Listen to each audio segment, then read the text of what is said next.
Recording started. Okay, welcome to the September 23rd edition of the Manhattan GMAT Study Hall with your ever-loving moderator, Ron. Today's topics, in sentence correction, we're going to look at three troublesome expressions, which are, the reason I call them troublesome is because they're not used the way that they are used in spoken language, and they have come up in a couple of your submitted questions. So, there you go. Including based on, due to. After we look at these, we're going to check out what are called appositive modifiers. Not a name that you really have to know, but it might help you look up more examples. And then we're going to do the rest of the session on statistics. So before we do this, before we get started, we need to give you the usual warnings. Let me go ahead and tell you what those are. Usual 5-minute warnings. All right. First, problem submissions. The usual restrictions on the problem submissions. Okay, please don't submit problems that are too general. Okay, if we get something like,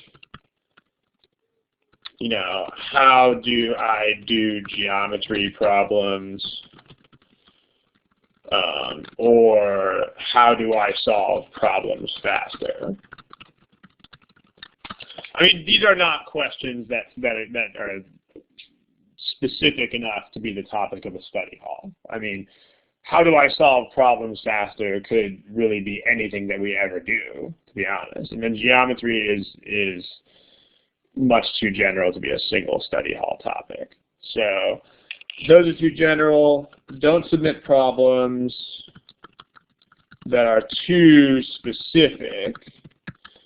So for instance, if you submit something like, what's the difference between C and D in this one problem? There's a place that we have for this, and that's the forums. So our forums are the place where you want to put specific questions like that. I mean, if you have one problem that you're asking about and there's no general tint to it, then just post it on the forums. And then finally, don't post questions that are too personal.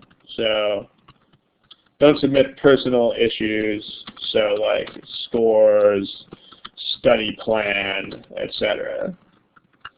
So don't submit things like, I got these scores and I want to apply to these schools. What's my study plan? That's not what you want to do on this study hall either. Remember, this study hall is a program that is watched by several hundred people. So this is not the kind of question that we're going to answer. We're not going to answer this question for one person in front of several hundred people. So in this kind of question, we also have the forums. There's two places where you might want to submit it. One of those is the general folder, general questions.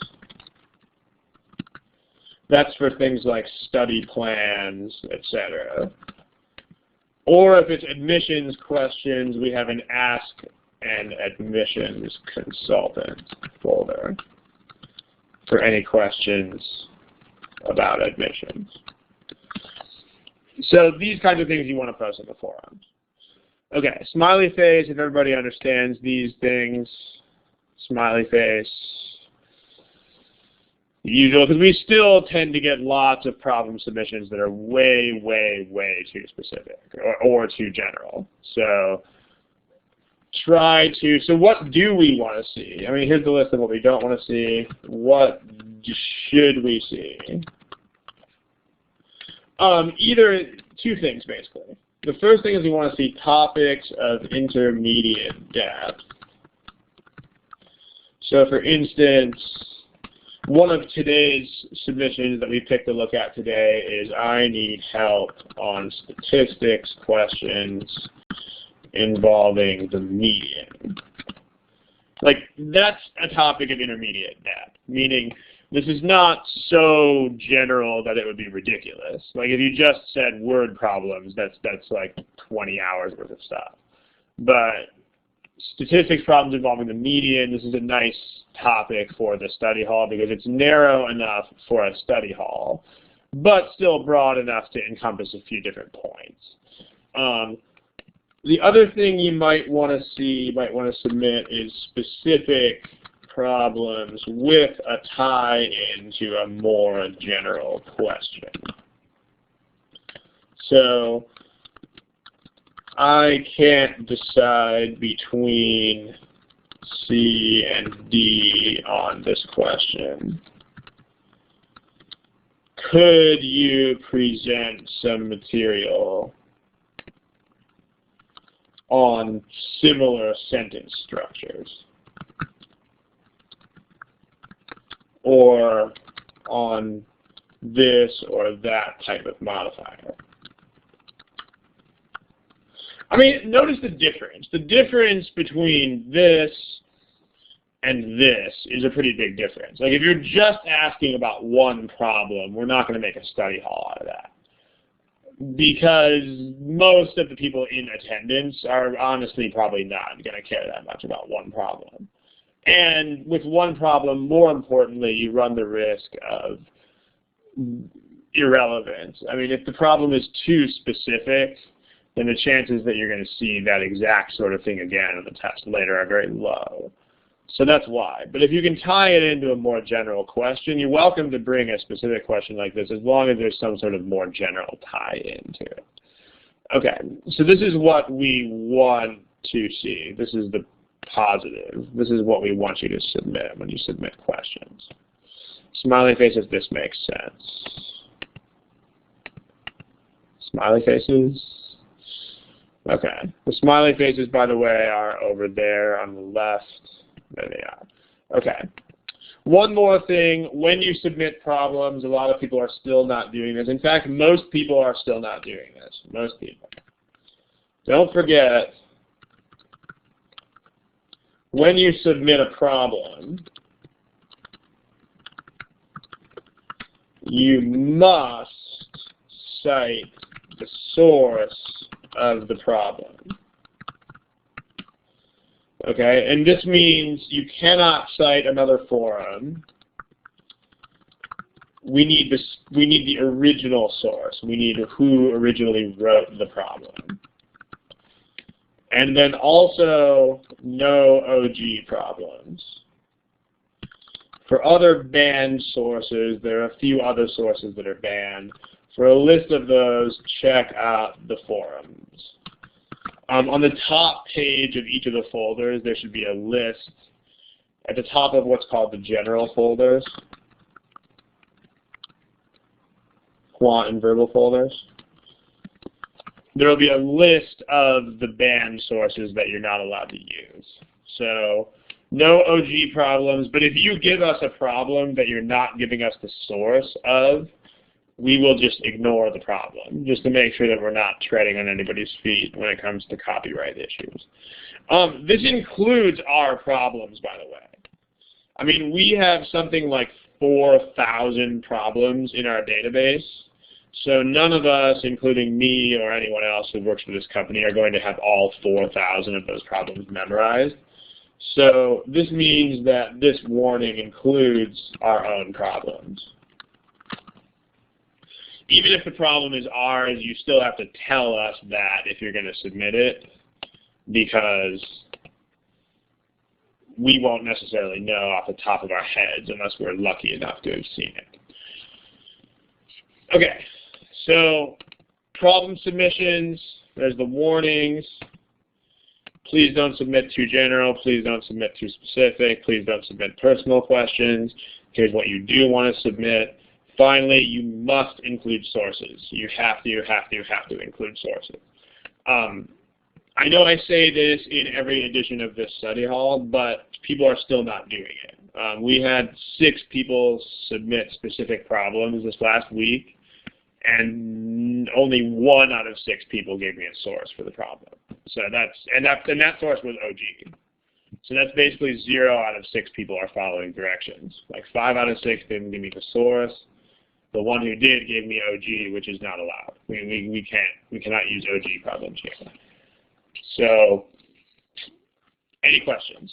Smiley face if you understand these rules, please. Okay. All right, let's go ahead and get started. Again, here's your topic list for today. We're going to start by talking about 3 troublesome expressions in sentence correction, including, based on, and due to. The way we're going to do these, we're not going to do problems with these, but I'm going to introduce you to them, and then after we do a brief introduction to the way that these are used, I'm going to give you some OG problems as references.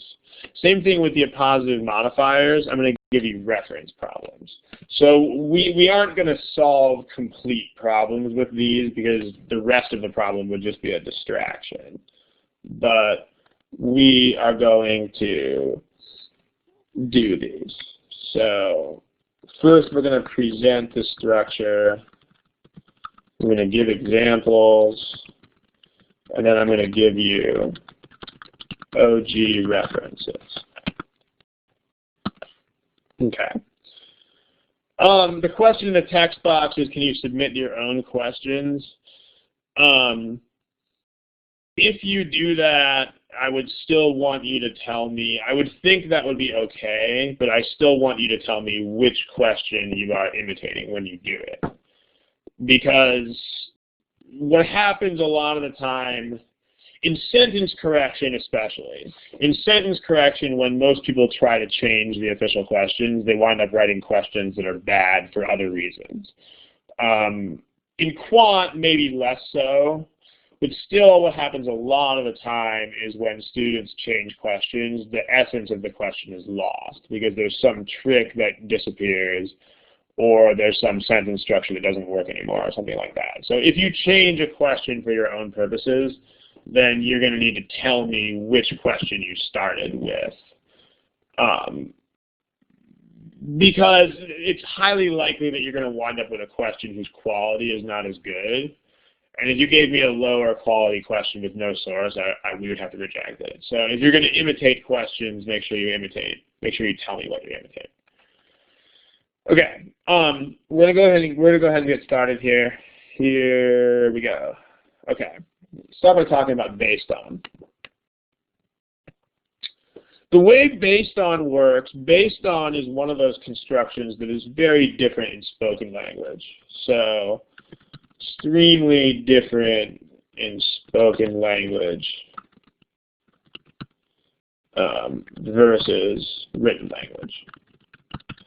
I mean, I make the point in my classes that I teach, I make the point that spoken English and written English are very different languages.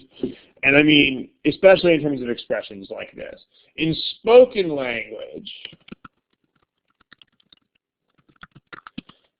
you can say stuff like this. If you say, based on your behavior last night, I think you are crazy. I mean, this is how people talk when they use the phrase based on. But this is incorrect in written language. Does anybody know why and can tell me why in the text box? Why is this incorrect? Does anybody know?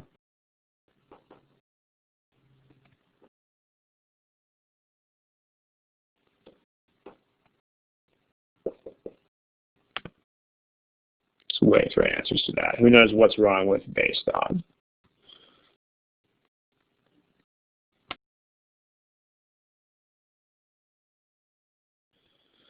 Some of you are telling me how you might fix the problem. That's not the thing. In fact, Thacker A has this right.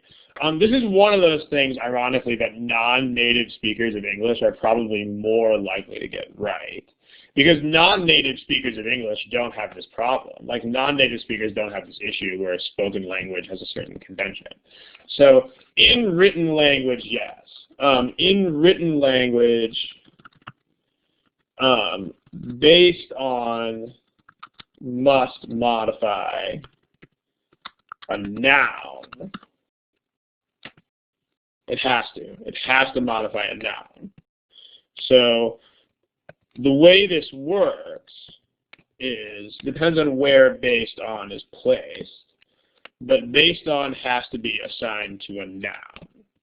So if you say based on x, x, x, x, x, x, x, subject plus verb plus, etc., then based on has to modify this subject, whether you like it or not.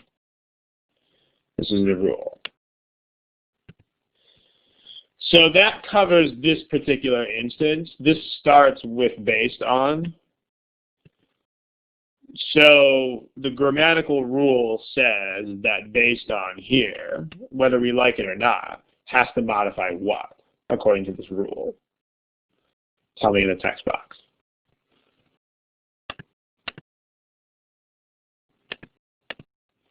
It's going to have to modify the subject of the following. No, it's not based on, the behavior is the object of the on. That's a different thing. But when we say modifier, we're saying according to the sentence, what is based on my behavior. The way this works, based on your behavior last night, modifies I.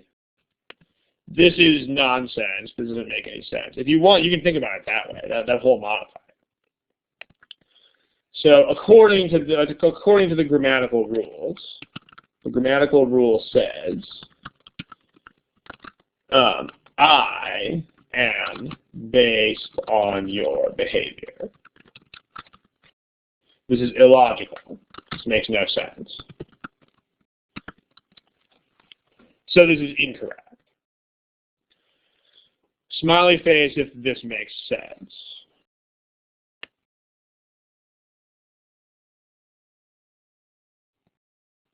Okay, good. Notice that this is very much at odds with the way English is spoken, so make sure you look for that. Another instance is if you say subject, verb, plus object based on x, x, x, x, x. In this case, this is a modifier that points to the nearest noun.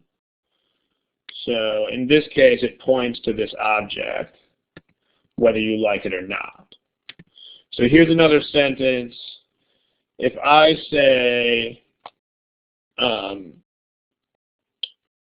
I'm going to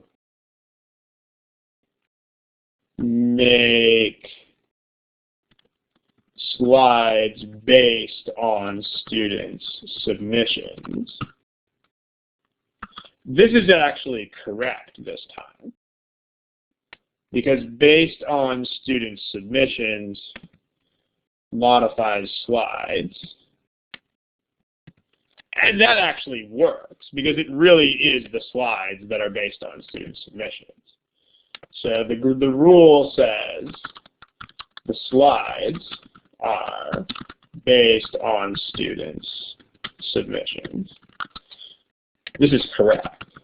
This makes sense.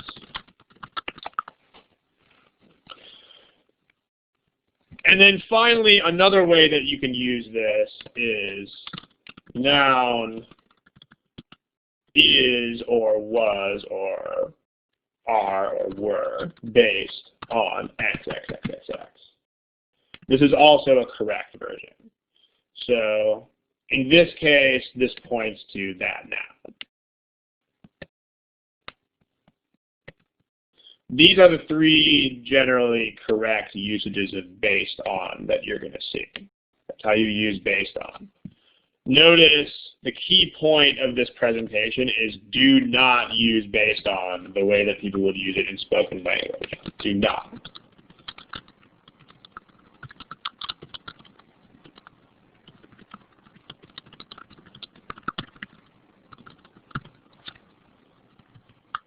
Do not use based on in the way it's used out loud by native speakers. Okay, any questions before we look at a couple of examples? How would you change the first sentence? The first sentence could be corrected. I'll just type it in the text box. You could type it as like, from your behavior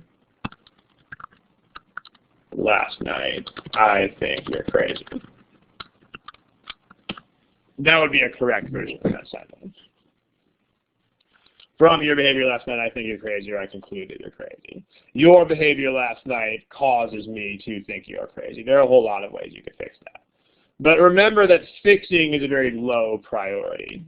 This is actually worth mentioning really quickly. You should generally not be concerned with fixing sentences. The only people who should really even be thinking at all about fixing sentences are people who are basically getting every single sentence correction problem correct. Because if you aren't, then you have no business thinking about how to fix the sentence, because that's not the job that you have to do on this test. It's kind of a useless skill, because on the test you are not really fixing things. You're just finding what's wrong with some choices versus okaying others. Basing is used like any other ing modifier. So that's not the point of today's lesson. I don't want to veer off track. But we can do ing modifiers maybe in a different lesson. So let's start looking at some examples. Indicate whether the following uses of based on are correct or not. So try that. What I'll do is I'll give you polling. There's a green check and a red X that should be visible about right here, right there. You should see a green check and a red X in your gray part to the left over there. It's next to that door icon. Okay, so everybody give me the green check if you find it. Give me the green check just to make sure. The green check, not the red X. Okay. A lot of people didn't find it yet, so I'll wait for a second. Everybody click the green check that's over here. Okay, I think most of you found it. All right, a couple of you didn't, but we'll move on here. All right, I'm going to clear those out. Number one, if you think number one is correct, give me a green check. If you think number one is incorrect, give me a red X.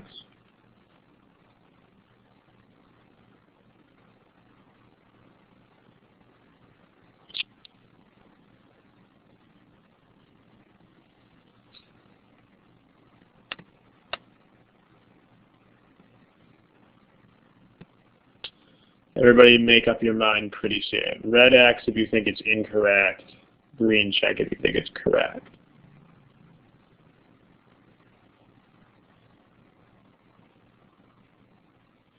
Remember, this is the kind of decision that you have to be able to make really quickly. Like, you should not take more than about 5 or 6 seconds to make this decision, because this would be a micro, tiny little part of the problem.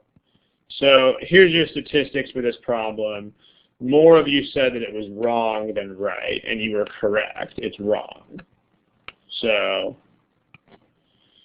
the reason why this is wrong, anybody type in the text box, what's wrong with this based on? Anybody want to type? Some of you are typing. Yeah, based on in this sentence is modifying historians, and that's not okay. So historians are not based on the accounts of ancient observers.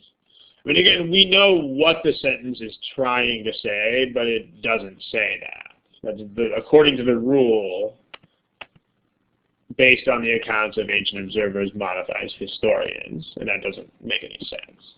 Smiley face if you get that. Give me the other smiley face icon over there in the corner. Yeah, the one that you can click on upstairs.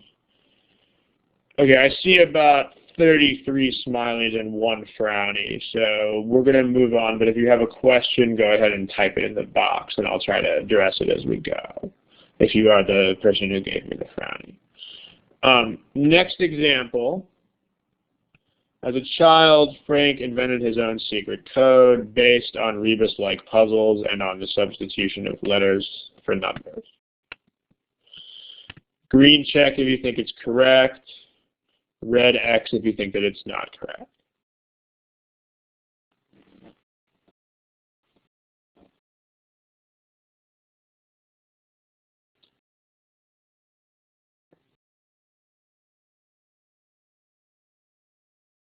Remember, this should be a relatively quick decision. You should not have to ponder this decision for more than a few seconds. Okay, nicely done. Here's your statistics. Most of you got this correct. This is just fine. The way this works, this is like number 2, subject, verb, object based on something. So what is based on rebus-like puzzles and on this other stuff is the code. The secret code is based on rebus-like puzzles. The nearest noun.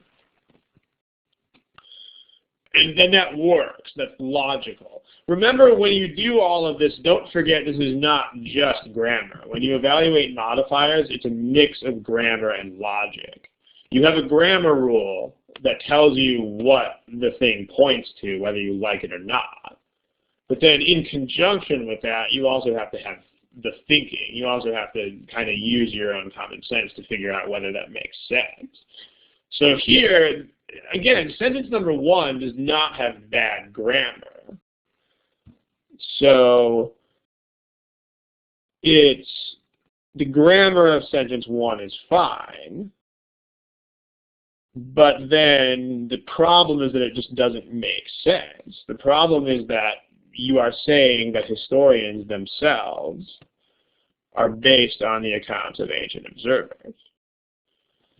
So, Marianne, I think you're misinterpreting what's up there. What we're saying up there is not just that you have to have these things. What we're saying up there is that this is incorrect unless it modifies this subject. Like, this has to modify this. This has to modify this. This has to modify this.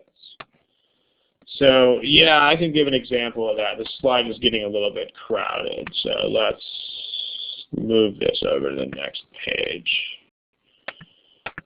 Okay. A correct example of something like this would be based on double meanings, subtle humor, and jokes that only make sense to other members of the culture.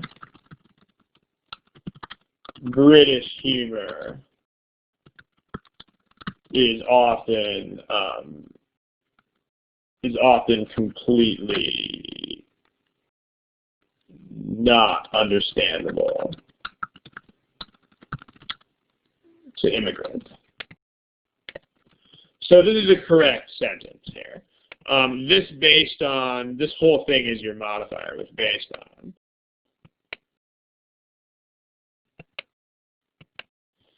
So based on double meaning, subtle humor, and jokes that only make sense to other members of the culture. That points to the subject. So the rule says, remember how this works. The rule says this is what's being modified. Now you have to ask yourself, does this make sense? Yes, it does. Is British humor the thing that is based on double meanings, etc.? Yes, it is. So this sentence is logical. In this sentence, if we go back to this, are historians the thing that is based on the accounts of ancient observers? No, they are not. So that's incorrect. Again, I don't want to go too far into the issue of fixing the sentence, but no, you can't just change this to basing. Like, you would have to have an object. It would have to be like basing their studies or basing their observations on these accounts. Then you could, but not just changing base to basic. All right. Diana, parallelism, if there is parallelism, then that's a separate issue, but it doesn't really affect whether or not based on is correct. I mean, if you have an issue of parallelism, that's just an entirely separate issue. Okay. Yes, in general, if you have this kind of thing. This is generally true for other verb plus EDs. So, yeah. I'm not going to say 100% because there might be exceptions that I'm not thinking of right now, but yes, this is generally true. Okay, example number 3. The use of bright red-colored stop signs and traffic lights is based on the well-known fact that red things attract human attention more quickly than do items of other colors. If you think this is okay, give me the green check if you think it's okay. Give me the red X if you think it's not okay.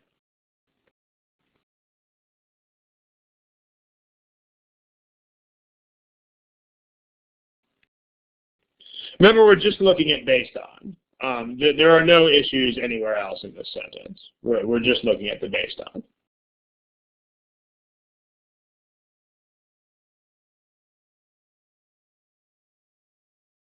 This should be a decision that you can make in less than 10 seconds because this is a single grammatical element. It should not take very long to evaluate.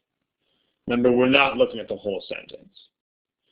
So green check if you think based on is okay, red X if you don't.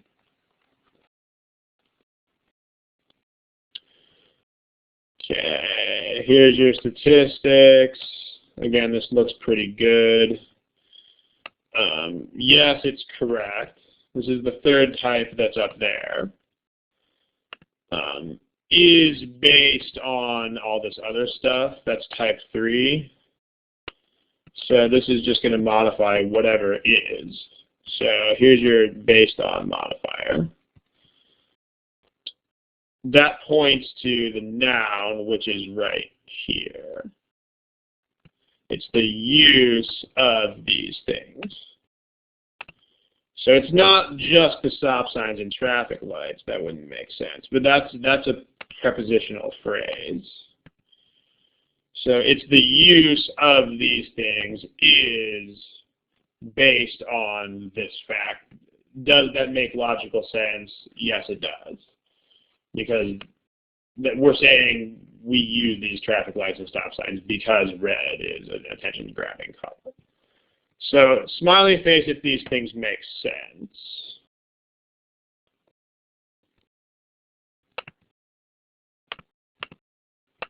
Smiley face. Okay, so we're going to go ahead and move on. But here's some OG references. So these are problems. I'm not allowed to post OG problems on the study hall, so I'm not going to. But I'll send you to some problems where you can see based on. As you can see, this is pretty common. It's in 3 problems just in the OG 12, so it is something that you'll have some sort of probability of seeing. So these 3 problems have similar constructions in them. Go check them out. They might be right, they might be wrong, but they're in these problem numbers. So I'll put those choices in the text box so that we can move on in case anybody doesn't have them written down yet. There they are. All right, let's look at due to. Due to is another one of those things that people absolutely butcher in spoken language.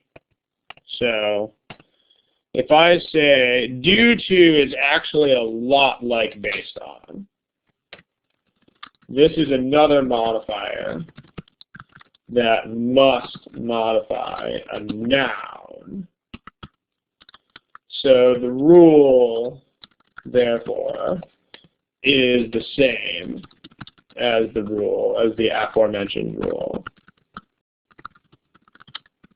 for based on. So, if you say something like this,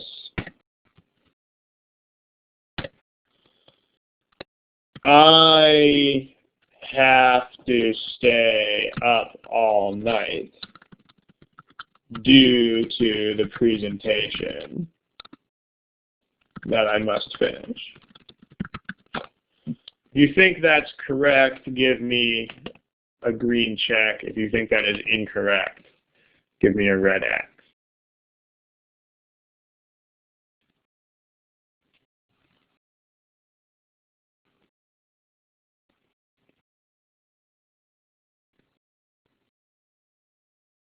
Green checked, red X. Again, if you're a native speaker, your ear is going to be telling you lies right now. So if you're a native speaker, don't listen to your ear. Here's your statistics. Again, the crowd is correct. This is incorrect. This is what you guys... This is not right. Who can explain why in the text box? What does the rule say, and why doesn't it make sense?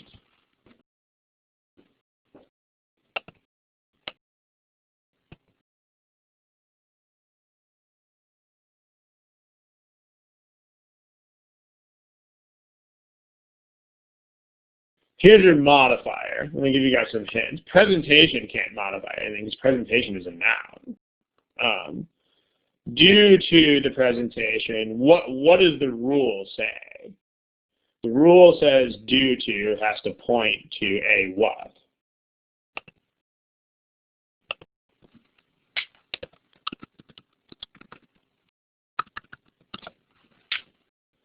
It has to point to a noun. So that noun in this case would be night. That doesn't make any sense. So rule says due to the presentation modifies night. This is very much illogical. I mean, what you're trying to modify is this whole clause. You're trying to modify I have to stay up all night. But due to cannot modify a clause. It cannot modify a whole action. It can only modify a noun. Okay, another way of thinking about this, about due to. So there's two ways to process due to.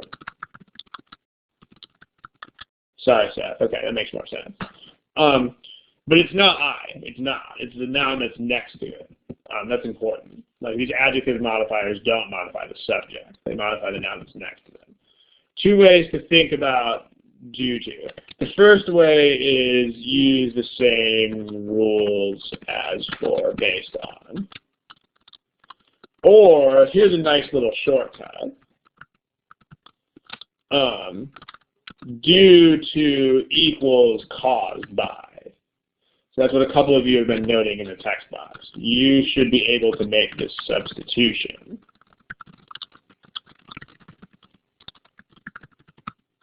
If you can't make this substitution in the sentence, then it's not correct.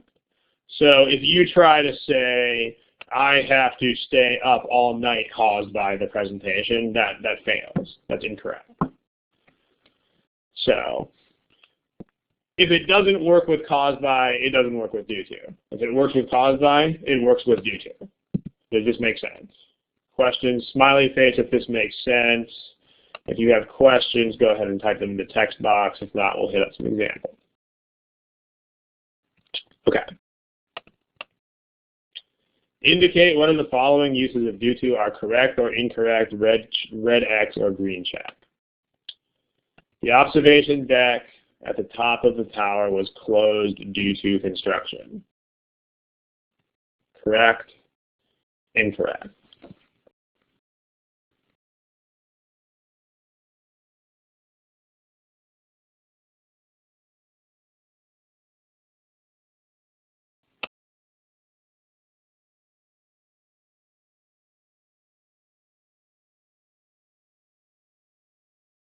Everybody give me a decision. Remember, this is something you should be able to decide pretty quickly. Again, if you're going based on this sounding good, and I just misused based on right there. If you are going on the sound of this, you are going to be in big, big trouble. That's why I'm presenting these constructions, because they don't sound like the way they're supposed to use. The crowd actually got this one wrong. This one is absolutely incorrect, even though more people thought it was right than wrong.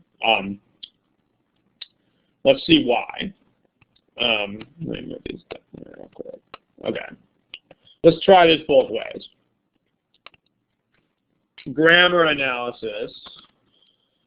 I don't know of a substitution for based on off the top of my head, no. If I thought about it for a while, I could probably think of one, but off the top of my head, maybe that's tough. You in most cases you can substitute a function of for based on, but not really. Based on can mean a couple of things, so I would hold off on that. Okay, if you do a grammar analysis, here's the grammar analysis. The grammar analysis is, this thing is totally stranded. Because remember, closed due to construction has to modify a noun. There's no noun next to this. It's wrong. I mean, remember in this construction, you have to have, this is like a number 2 construction. Because this is not an initial modifier, and it's not was or is or are were based on due to. This is sitting right. If it's anything else, it has to sit right next to a noun. So you can't say closed due to construction. This is automatically wrong. So that doesn't work. If you do a substitution, this is the observation deck was closed caused by construction. I mean, that's definitely incorrect. And remember we said this substitution is 100% reliable. And if the sentence doesn't work with caused by in the place of due to, then it's wrong. So this is wrong. Smiley face if this makes sense.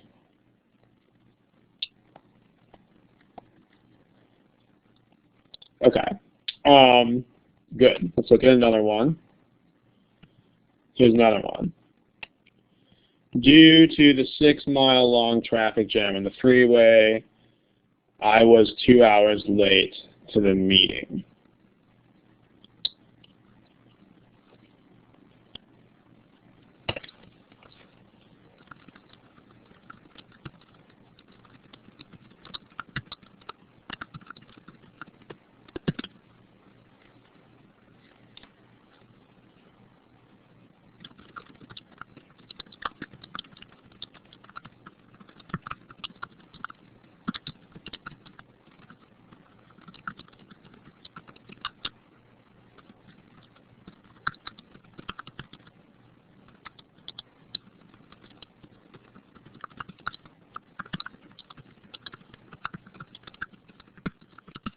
Okay, I answered a question there in the text box. Again, this should be a pretty quick decision. Red X, green check.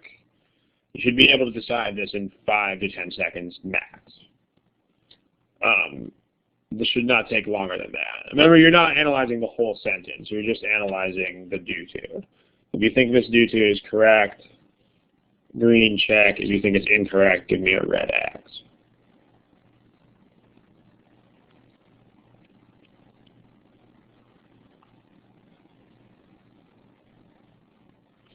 Okay, a lot of you are still not giving me decisions here. Remember, this is the GMAT. The GMAT is a test on which you have to make decisions quickly and stick with them.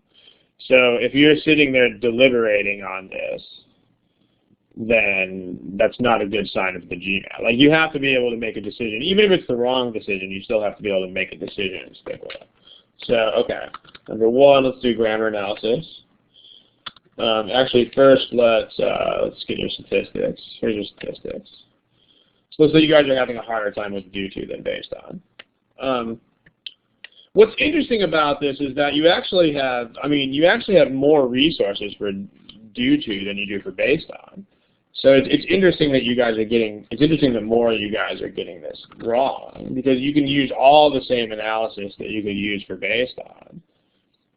Plus, you can substitute in caused by. So let's do both of these things. Grammar analysis.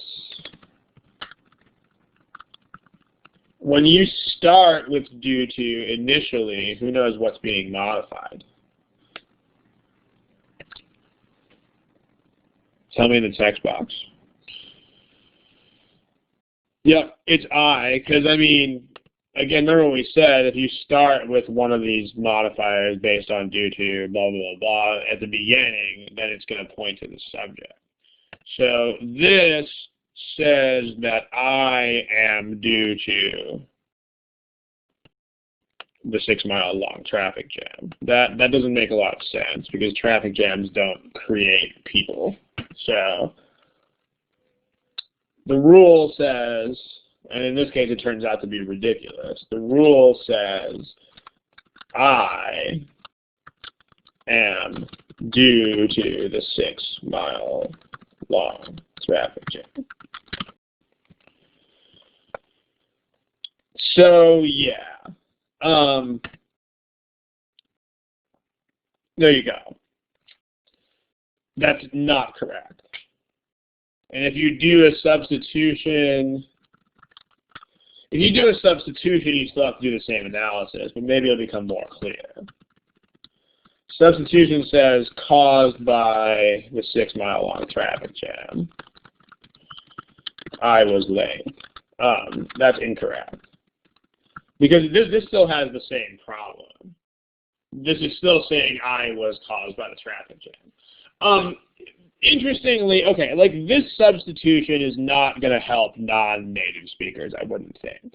If you're a native speaker of English, this substitution is going to help you immensely, because if you're a native speaker of English, you're going to be tempted to think like I am late due to that is correct. I am late due to the construction is just as wrong as this is. It's the same problem. There's no such thing as late due to, because late is not a noun. So, yeah, that's also incorrect. Again, fixing the sentence is not the issue. I want to stay focused on, it's clear that people are still having some difficulties with this. If you look at these decisions, these are like totally split decisions. And in fact, more than half the crowd got these incorrect. More than half the crowd got these wrong. So I really don't want to go into fixing sentences when half the class is still having trouble with the basic lesson that we're talking about here. No, in fact, if you can use due to, then you cannot use because of, and vice versa. There's never an instance in which you could use both of those things. Because of modifies whole clauses. So there you go. Does everybody understand now why this one is incorrect? Smiley face if you understand the incorrectness of this one. Okay, and that's not a lot of smiley faces. Okay, that's a few more. Again, grammatically, if you start with due to, it's got to be the subject that is here. If you, let me make a quick slide on that. All right, but let's not go off the rails here, but let's do a quick slide of that. Okay, due to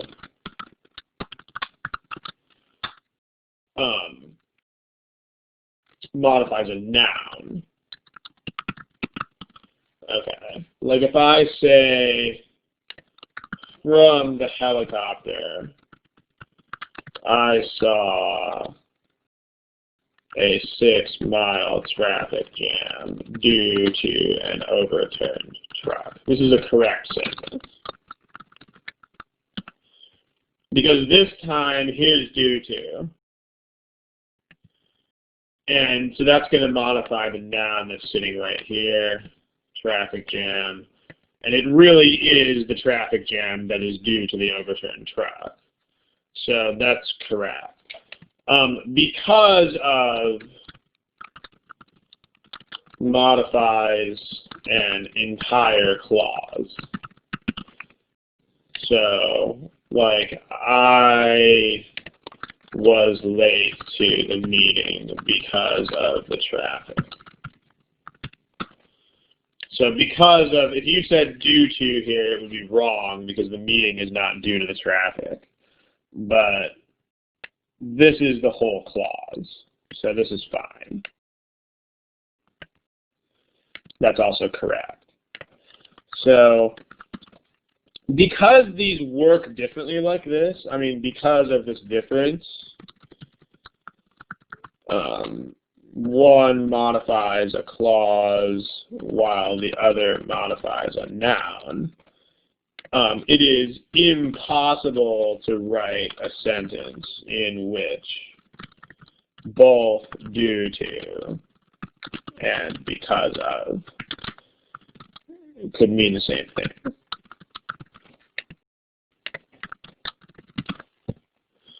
So there you go. All right. One of them is going to be right. If one of them is right, the other one's wrong. Or at the very least, if one of them means one thing, the other one's going to mean something else. Okay, so back to what we're doing here. This one, red X, green check. Red X, green check for the first one, for this due to that is right here. Not the other one yet. Red X, green check for that one.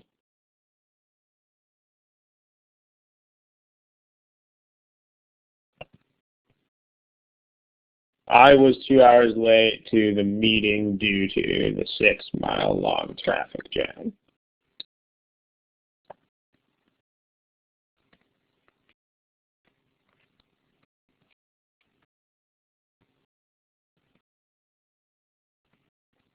We need to make a decision here, guys.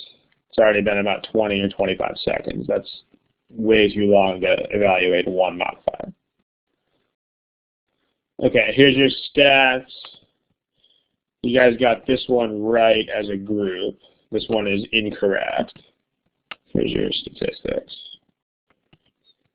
This is incorrect because, again, the issue here is that it has to point to a noun, so this has to point to meeting. That doesn't make any sense. Like, this would mean that the meeting was due to the traffic jam. I mean, again, let me emphasize there's not a grammar error here. Okay, there's nothing wrong with the grammar of this. It's just ridiculous because it's saying that there was a meeting that was brought about by a traffic jam, which just doesn't make any sense. Like, alternatively, if you try your substitution here, you're going to see it doesn't work. I was 2 hours late to the meeting caused by the traffic jam. Again, you're saying that a traffic jam made us have a meeting, which is obviously not true. So there you go. Yeah, no, the native, like I said, native speakers are going to have a bigger issue with this. Okay, I'm going to clear out your red X's and green checks. Now tell me about this one. You think that's okay, give me the green check. If you think it's not okay, give me the red X. Again, see if you can do that in about 10 seconds or so.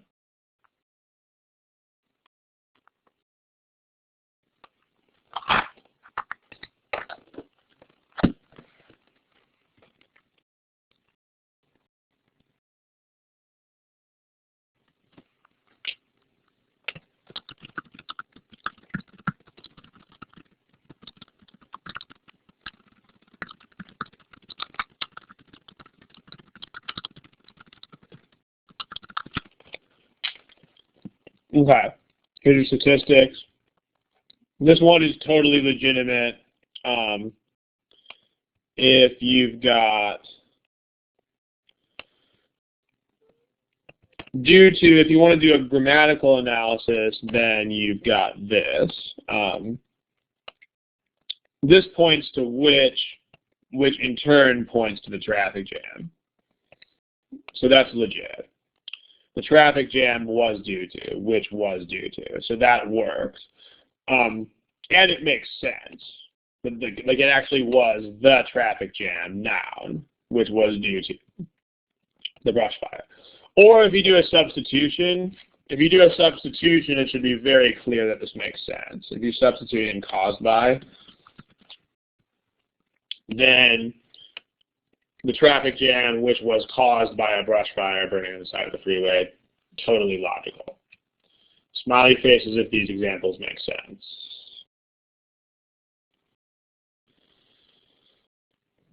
Okay. I mean, I noticed on each of these, there are still like 10 of you that are not answering the problem. So if that is true, it's going to kill you on the exam. You have to make fast decisions. Because one thing about this exam is you have to be quick. So if you're sitting here in a study hall not making decisions, just make sure you know that if you do that on the test, you won't finish. So be aware that you have to be willing to make decisions that you are not sure about. If you can't, then you won't finish this test. So if you're trying to be a perfectionist about everything, know that will not work on test day. It just won't. So here's your OG references. There's a couple of things that you can check out. Number 6 and number 33 in the OG. So OG 12, number 6, and number 33. Okay. Now let's talk about including. Here's how including works. I'm just going to give you a correct sentence, and then I'll tell you the thing. The way including works,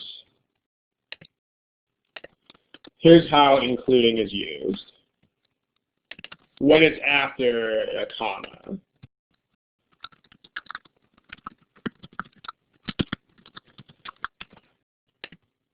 Number 1 is it modifies the preceding noun,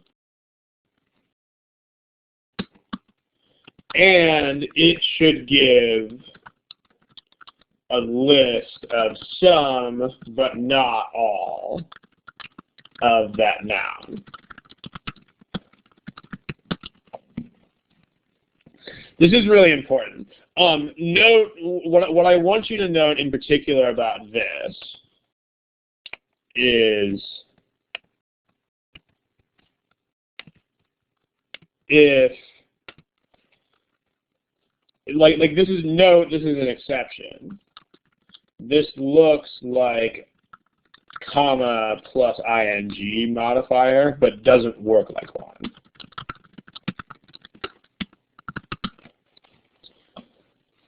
So, like, if you have a comma, any other verb, ing, this is not how they work. So, I'll give you a quick review of that without going too far off topic here. If you say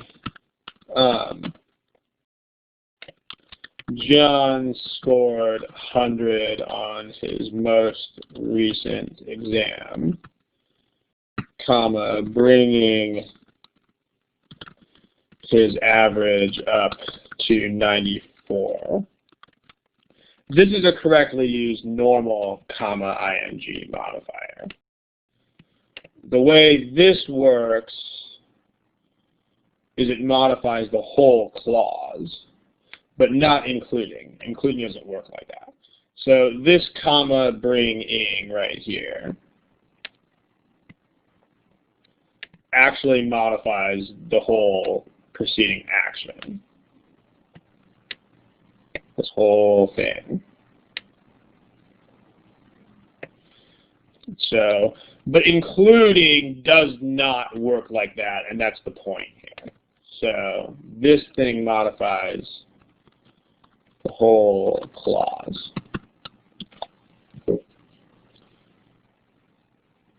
Including doesn't. Including just modifies the noun that comes before it. So in this case, comma including just tells us about body weight exercises.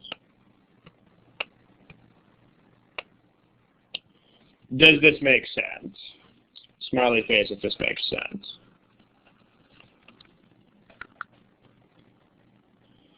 Okay. So if you want, that's basically how it works. And then the other point I wanted to make about it was that it, so you can see OG, it's not in the underlined part, but there's an OG 12. Please don't move things around the board. Thank you. This is why I disabled the board properties. Okay. Yeah, guys, please don't play around with stuff on the board. There's actually really no reason to touch anything on the board, so please don't. Okay. Where were we? An OG reference, if you want to see an example of this in OG 12, it's actually in number 120. It's actually in the non-underlined part, but that's one example of it. There are several examples in GMAT prep software. I don't want to give those away because a lot of our students are going to be taking GMAT prep practice tests. But I will tell you that we have seen enough of including in GMAT prep that you should be aware of it. The other thing is that including needs to be some but not all.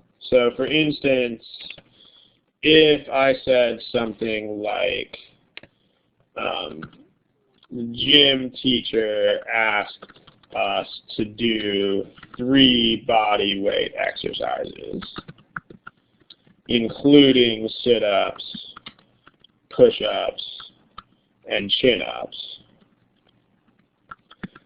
then this is wrong, not grammatically wrong, but it's wrong because this would be all 3 of them. So you don't use including unless you're only taking a selection, like unless you're only taking a couple of them. So this is incorrect here since we are listing all 3 of them. Okay, on the other hand, if you have something like this, if you have the gym teacher asked us to do 10 body weight exercises, including sit-ups, push-ups, and chin-ups, then this is okay. Correct this time since we're only listing 3 out of 10.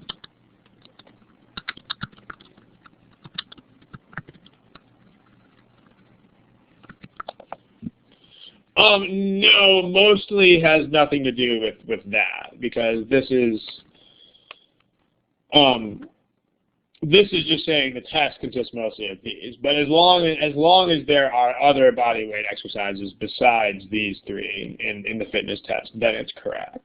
So, but if you say 3 things including these 3, that's not okay. If you say 10 of them including these 3, that is okay.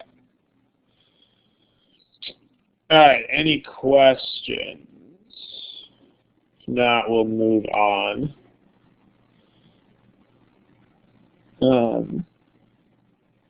If they give you a sentence where you can't, the question is how do you know it's not?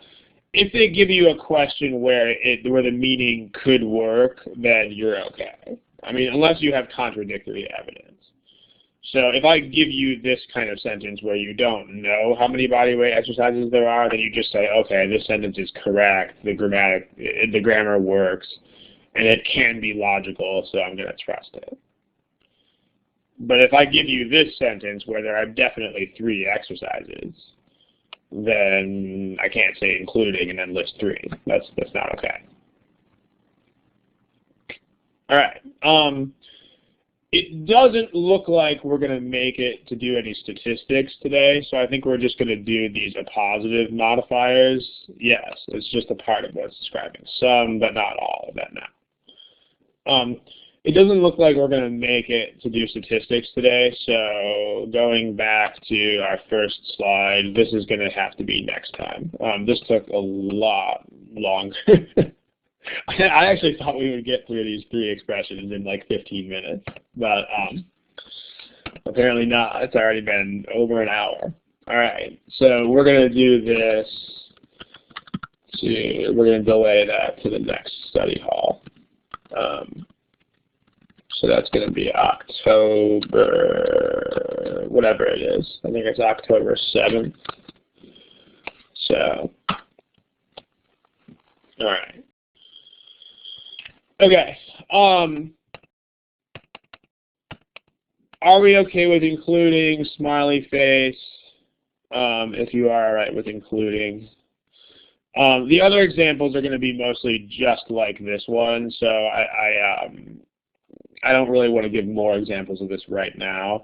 If you want more examples, the best way to do this would be go to the forum. I'll type this in the text box. Go to the forum, search for including, find a thread on including, and then look at the examples. And then if you want to see more examples, then post and say that you do. Okay, so if you've got, let me see if I can find you a forum thread super fast.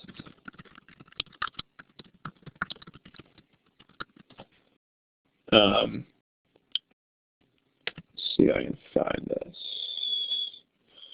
I don't want to look too long, but see if I can dig one up really quick.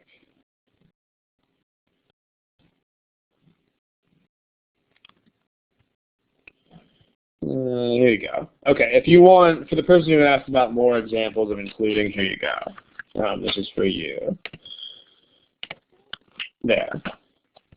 Okay, I just posted a thread. There's a link that you can click on there in the left window, and that'll open up another thread on the forum about including. So there you go. Okay, let's talk about appositive modifiers. Let me tell you what appositive modifiers are. Appositive modifiers are set off by commas.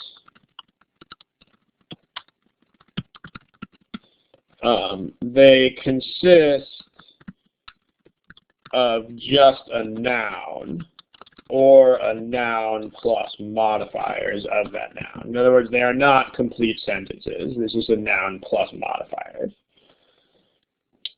And the way they work is, we're going to see how they work below. But so the simplest example of an appositive that I can give you would be something like this. My cousin, comma, a consultant or an accountant works in Texas. So this is what's called an appositive modifier. Notice it's set off by commas, and in this case it's just a noun. So the way this works, in this case it modifies the cousin. But here's a little bit more detail on how these appositive modifiers work. Here's one. All 4 of the following sentences are correct. So given that these are correct, let's figure out how appositives work. I went to the bar with Mr. Smith, comma, a consultant from Fresno. This is an appositive. Notice from Fresno is just a modifier. It's just a prepositional phrase telling us about consultant. So what does this modify? Somebody tell me in the text box. What does this modify? This modifies, again, it has to, logically, it has to modify Mr. Smith. So the consultant is just telling me Mr. Smith. All right, here's another one. The plover, by the way, if any of you don't know, a plover is this bird that, like the sentence says, It's a bird that actually feeds by eating out of crocodiles' mouths, so it's definitely a thrill-seeking bird. It actually, you've probably seen pictures of it, but it picks the food out from between the teeth of the crocodile. That's how it gets food. So, and in exchange, the crocodile gets free dental care. It's kind of cool. So, here's an appositive modifier, a reptile. What does that modify? Tell me in the text box. Modifies the croc. All right. Now, here's where it gets tricky. Because again, as I promised you, all four of these are correct. So an outing definitely does not modify Mr. Smith, because Mr. Smith is not an outing. He's a consultant from Fresno, so he's not an outing. Who can tell me what that modifies?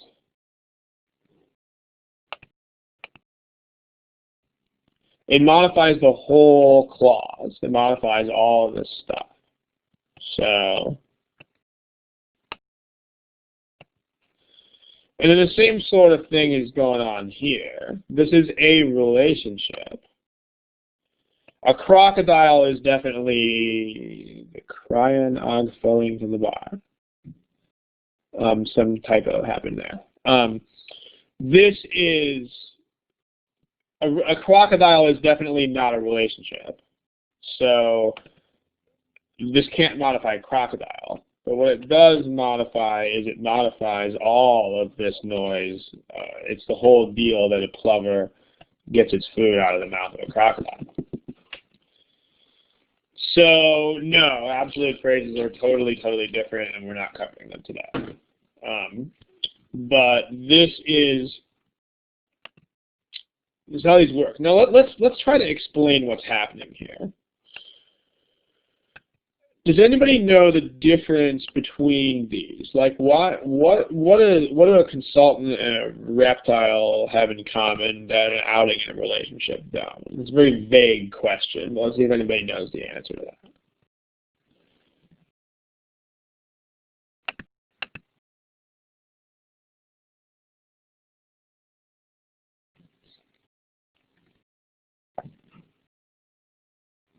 Nobody? Okay, here's the difference. The difference, yeah, there you go. Heather's starting to say it. It's an item or an object. I don't know why you guys are talking about absolute phrases. Absolute phrases are different. These are not absolute phrases. It's not what we're talking about right now. Okay, so the way these work, consultant and reptile are concrete. Okay, if the appositive is concrete. By the way, everybody give me, I'm going to type in the text box, concrete versus abstract. If you understand what that difference means, give me a smiley face. Concrete versus abstract. If you don't, give me the other face. If enough people give me the other face, we'll take a second to explain it. Okay. Let me give you another slide here. All right, concrete versus abstract. I think it might just, we don't mean concrete like the stuff that sidewalks are made of. We mean, okay. Concrete is an adjective used to describe, this is a description, used to describe basically items or people or things that are like, that you can actually, you know, detect with your senses. You know, so you can, for instance, things you can touch, or that's supposed to say touch, things that you can touch, or it doesn't have to be literally tangible, because sounds are concrete too, for instance, but things that you can touch or hear or like hold in your hand,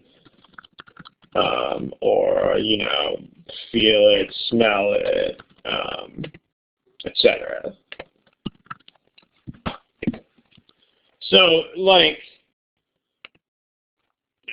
a consultant is concrete. I mean, a consultant, you can put your hands on a consultant, you can see one, you can, a consultant is a very concrete thing. So, you can see them, that's a big one, You can taste it. I mean, you wouldn't want to do all these things. Like, you wouldn't want to taste a consultant. But they're like concrete things. Table, chair, person, alligator, wall, car, truck. Like, if you can explain, anything that a 3-year-old will understand is going to be concrete. Like, a 3-year-old, they don't understand things like relationship and phenomenon and stuff like that. But the consultant, you can hold one in your hands, you can touch it, you can smell, you can feel. Okay, concrete. Same thing with a reptile. You can touch a reptile, you can feel a reptile, you can hold a reptile in your hands, all this other kind of stuff. So if an appositive is concrete, then it must modify the preceding noun. It has to. Okay, how about that? Now, that's definitely not what's going on down there with those other appositives, because those are not modifying the preceding noun. Like, they're definitely not. So an outing definitely is not talking about Mr. Smith, and a relationship is definitely not talking about a crocodile.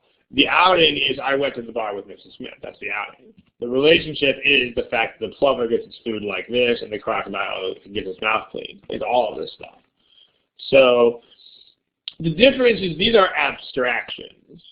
Okay, a relationship is not something you can feel or touch or smell or see. It's an abstract thought.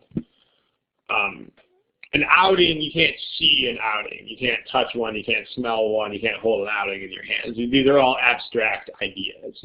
Okay, smiley face, if that difference makes sense. These are abstractions. Smiley face, if you get the idea behind things that are concrete, things that are abstract. I mean, I think that's mostly a language barrier. I think students here who don't necessarily speak English might not know what those are, but now you do. So if the appositive is abstract,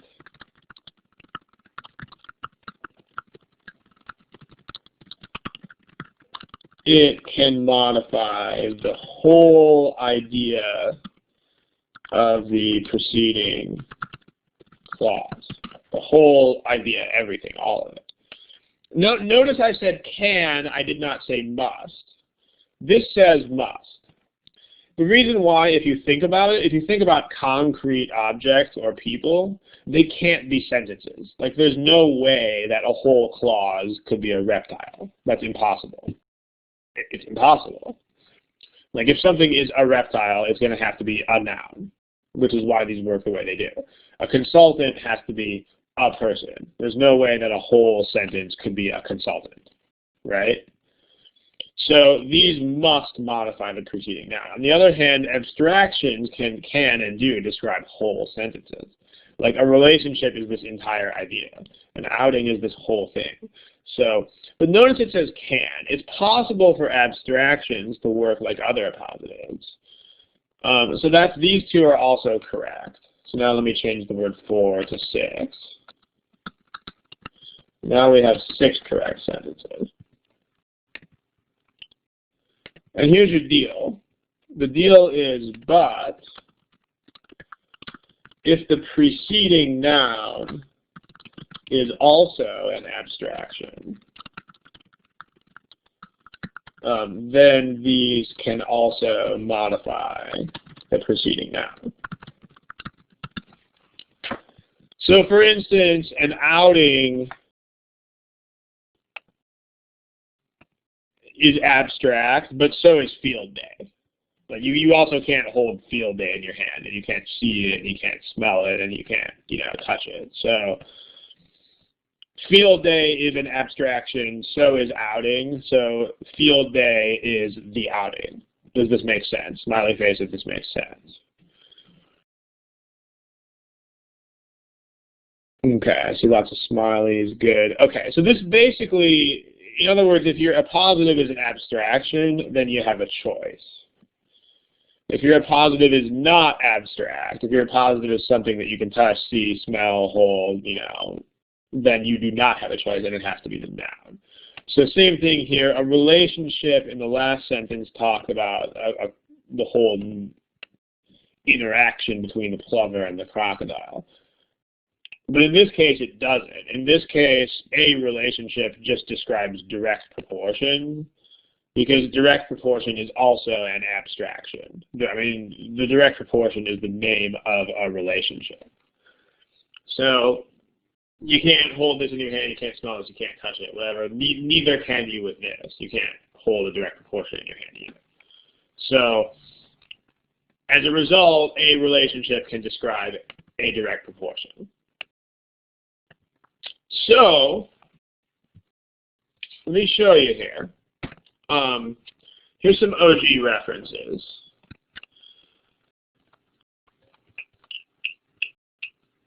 Here you go. I'm not going to show you the problems, mostly because I can't, but okay. Number 83, this is OG 12th edition, by the way. If you need the 11th edition problem numbers, then you will have to, you can email me and I can translate these into 11th edition problem numbers for you. But, okay. There's 83, and then 118. These two are particularly interesting because these are both appositives with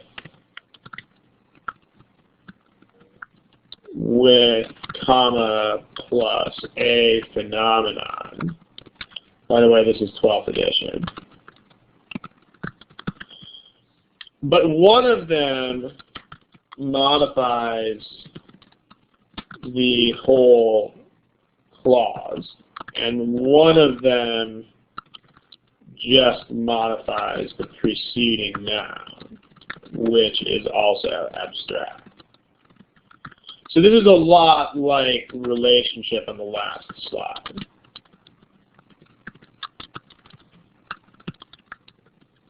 Like notice again on the last slide, comma, a relationship, just modified direct proportion here. Because this is another abstraction. This is a relationship. But in this case, a relationship was the whole interaction between a plover and a crocodile. So these two examples have the same sort of dichotomy going on. And interestingly enough, it's the same word. In both cases, it's a phenomenon. So that's pretty cool. And then if you want an example of a concrete appositive, you can check out number 103. This is a concrete appositive. Okay, there's your OG references for appositive. All right, we're going to start winding down here, ladies and gentlemen. We've got, again, before I show the previous slide, let me put these on the text box. OG references for abstract appositive. Number 83, in which stands for the whole clause. Number 118 stands for a noun that is also abstract.